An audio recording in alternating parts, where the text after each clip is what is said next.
मसाला वांगं बनवणार आहोत.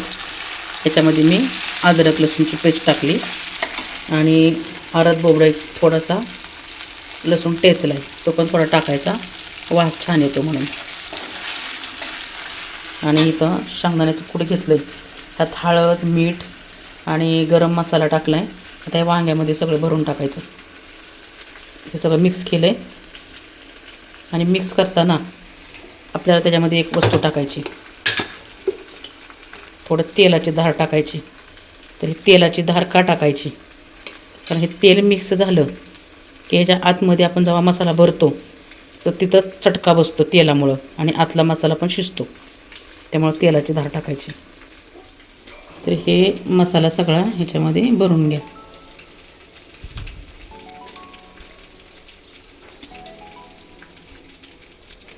त्यात मसाला सगळा वांग्यामध्ये भरून घेतला आहे. त्याची अद्रक लसूणची पेस्ट भाजली चांगली आणि अजून कलर येण्यासाठी थोडी चटणी टाका, थोडं चवीनुसार मीठ, कारण आपण ह्याच्यामध्ये पण मीठ टाकलेलं आहे. अशी वांगी सोडा.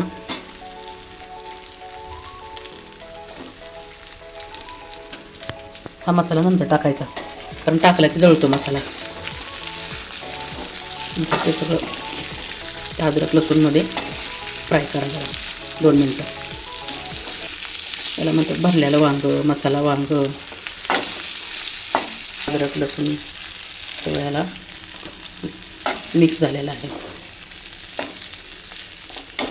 आता हे राहिलेला कूट शेंगदाण्याचं टाकून द्या.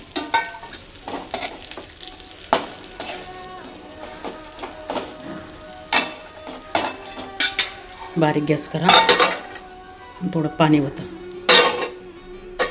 या वरच्या वाफेने खाली जळत नाही आणि जसं जसं लागेल तसं तसं गरम पाणी टाका. ह्याच्यामध्ये तुम्ही कोथिंबीर कढीपत्ता टाकू शकता. पाणी गरम झाले, थोडं पाणी टाका.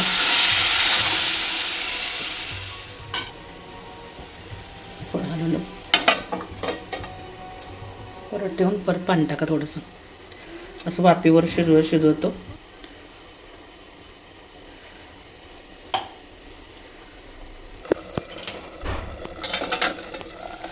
परत पाणी आटत आले, पाणी टाका. ज्याप्रमाणे तुम्हाला लागते त्याप्रमाणे तुम्ही पाणी टाकत राहा. पण गॅस स्लोच ठेवा, कारण गॅस स्लो ठेवला ना त्याला तरी येते. आता चांगलं शिजू द्या. वांगा मसाला तयार झाला आहे. थोडं वरून गरम मसाला टाकायचा, कुठला पण टाकू शकता, चिकन मसाला, गरम मसाला. आणि नॉर्मल असे हलवायचं, थोडं कच्चं ठेवायचं, कारण जास्त शिजवलं की लई गिळगिळीत लागतं.